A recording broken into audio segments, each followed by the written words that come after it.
একজন ভাই জানতে চেয়েছেন শবে বরাতে কোনো নামাজ রোজা আছে কিনা।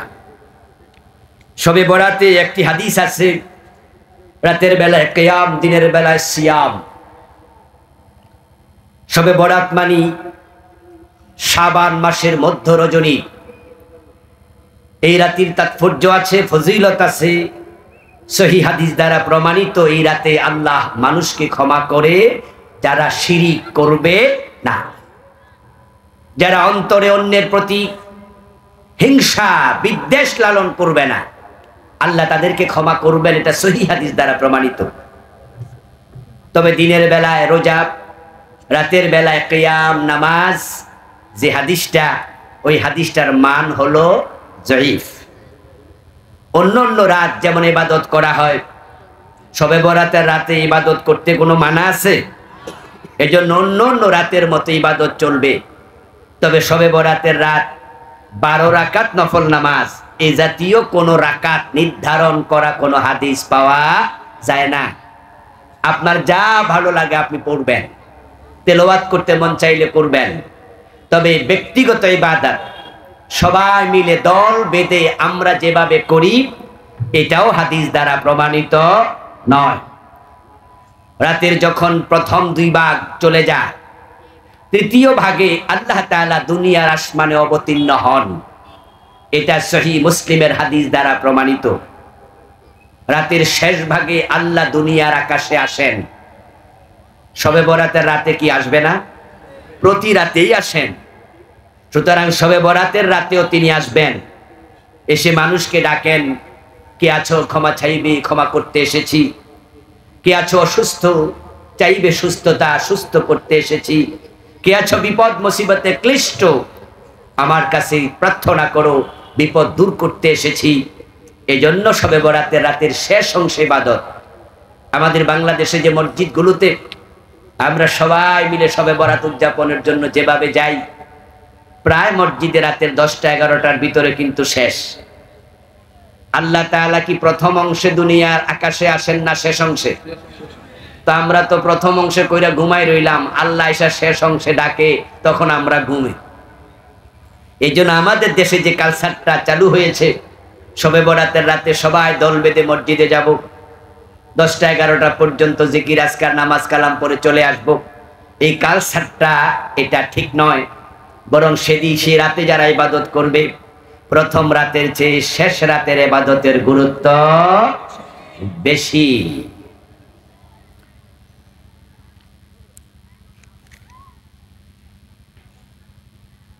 শবে বরাতের রাতে ভাগ্য লিখা হয়, এটা কতটুকু সত্য?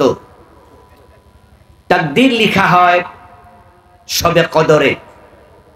এজন্য শবে কদরের নামই হচ্ছে লাইলাতুল কদর।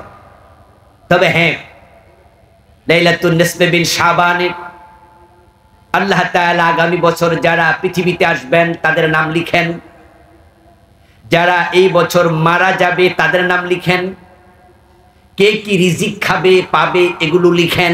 এমন একটি হাদিসও আছে, লাইলাতুন নিসফে মিন শাবান উপলক্ষে এমন একটি হাদিস আছে। এই জন্য ওই হাদিসটাকে সামনে নিয়ে বলা হয় এটা ভাগ্য রজনী। তবে মুহাদ্দিসগণ বলছেন এই হাদিসটার মানও যঈফ। বরং তাকদীর লিখা হয় মানুষের জন্য, আল্লাহ তাআলা ফয়সালা করেন গুরুত্বপূর্ণ বিষয়ে। সেটা হলো কোরআন যে রাতে নাজিল হয়েছে সেই রাতে। আর কোরআন নাজিল কি শবে বরাতে হয়েছে না শবে কদরে? এজন্য ইন্না আনজালনাহু ফি লাইলাতিল কদর, আল্লাহ বলেছেন কদরের রাতে। তাই শবে বরাতের রাতে তাকদীর লিখা হয়। হাদিসটি যেহেতু যঈফ, এজন্য আমরা কদরের রাত বলতে শবে বরাতকে বলবো না, শবে কদরকে বলবো। ওইটাই তাকদীর লিখার রাত।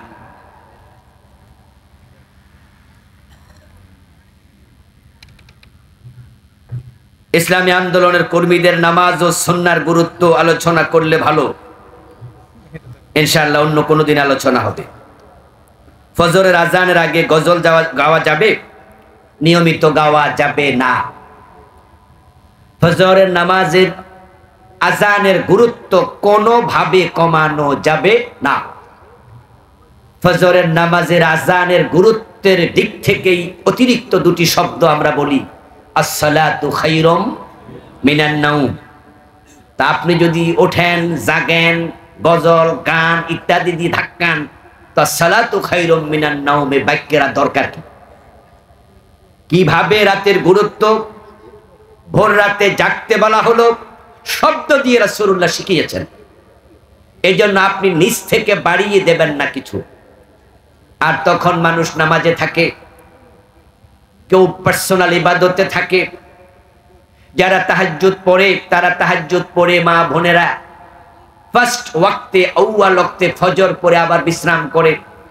আর আপনি আজান দিতে যখন উঠছেন, তখন তো অনেক মা বোন অলরেডি ফজরের নামাজ পড়ে ফেলেছে।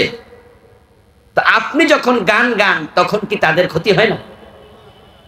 অসুস্থ আছে। এজন্য নিয়মিত ভাবে এ জাতীয় গান, গজল, গান মানে ইসলামী গান, মসজিদের মাইকে অভ্যাসগতভাবে বলতে থাকাটা সিদ্ধ নয়, সঠিক নয়।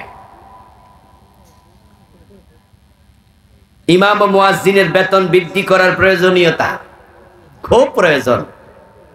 ইমাম এবং মুয়াজ্জিনের প্রতি খুব খেয়াল দেবেন। মসজিদের ফান্ডে টাকা আছে, অথচ ইমামের বেতন বাড়ায় না। এটা মসজিদের সভাপতি এবং সেক্রেটারি, এটা জুলুমের শামিল। এই জন্য আমি বলবো, ইমামদের প্রতি, মুয়াজ্জিনদের প্রতি ইহসান করুন। মসজিদের সভাপতি যারা, সেক্রেটারি যারা হয়, তারা কিন্তু সমাজের ধনী মানুষ, যাদের চা পানের খরচই হয়ে যায় প্রতি মাসে 10,000 15,000। ধনী মানুষদের হাত খরচাই মাসে 15-20,000, মোবাইল খরচে হয়ে যায় 3-4,000 5,000। আর ইমামের বেতন দিলেন মাত্র 10,000 8,000, তো বেটা সংসার চলবে কেমনে? এই জন্য ইমামদের প্রতি, মুয়াজ্জিনদের প্রতি সম্মান প্রদর্শন করুন, তাদের বেতন বৃদ্ধি করুন। আল্লাহ তাআলা তৌফিক দান করুন, আমিন। আজকে আর সামনে আগাবো না, ইনশাআল্লাহ অন্যদিন যদি সুযোগ পাই তাহলে আরো কিছু প্রশ্নের জবাব দেব। আমরা সংক্ষেপে দোয়া করতে চাই।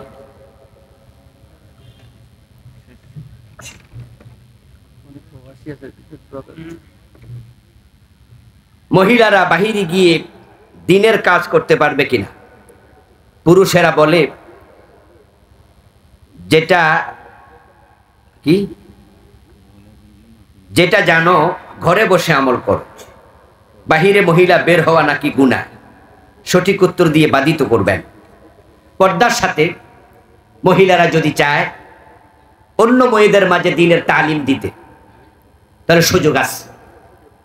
দুনিয়ার প্রয়োজনে বাজারে যাবে, হাসপাতালে যাবে, তাহলে কি আখেরাতের প্রয়োজনে পাশের বাড়ির মহিলার কাছে দ্বীনের দাওয়াত দিতে যাবে না? রাসূলুল্লাহর মহিলা সাহাবীরা কি যুদ্ধের মাঠে যান নাই? তারা তো জিহাদের মাঠে পর্যন্ত গিয়েছেন। এই জন্য পর্দার সাথে যারা কোরআন পড়তে জানে, তারা যারা কোরআন পড়তে জানে না তাদের কাছে কোরআন শিখাতে যাবে। তবে এত দূরে যাবে না যতটুকু সফরের রাস্তা। সফরের রাস্তায় যদি যায় তাহলে মহিলা অবশ্যই সাথে মুহররম পুরুষ নিতে হবে। তবে ইসলামী আন্দোলনের জন্য, দ্বীন কায়েমের কাজে যে সমস্ত মহিলারা, তাদের পাশে অন্য মহিলারা আছে যারা পর্দা করে না, নামাজ পড়ে না, ইসলাম বোঝে না, তাদের কাছে তারা ইসলামের দাওয়াত নিয়ে যেতে কোনো বাধা নেই।